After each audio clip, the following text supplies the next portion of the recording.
കോൺഗ്രസ് പ്രവർത്തകർ ഉപരോധ സമരം നടത്തി.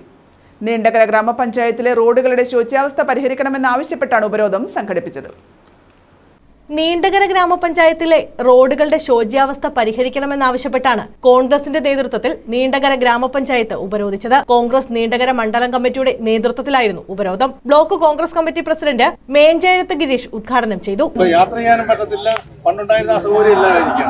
ഈ പഞ്ചായത്തിലെ 13 വാർഡുകളിലെയും റോഡുകളെ ഒരുപാട് തകർന്നിരിക്കുകയാണ്. ഏതാണ് ഏറ്റവും മോശം റോഡെന്ന് പറയാൻ പറ്റാത്ത അവസ്ഥയിലേക്ക് മാറിയിരിക്കുകയാണ്. ഇതിനെ സംബന്ധിച്ച് ഇന്ന് നീണ്ടകര മണ്ഡലം കോൺഗ്രസ് കമ്മിറ്റി ഇന്ന് പ്രത്യേകിച്ചൊരു ആവേശത്തിന് പുറത്തൊരു സമര തീരുമാനമല്ല.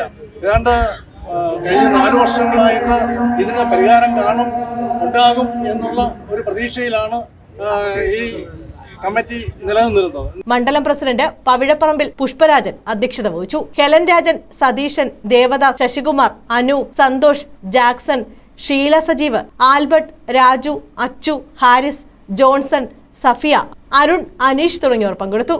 News bureau, Chavara.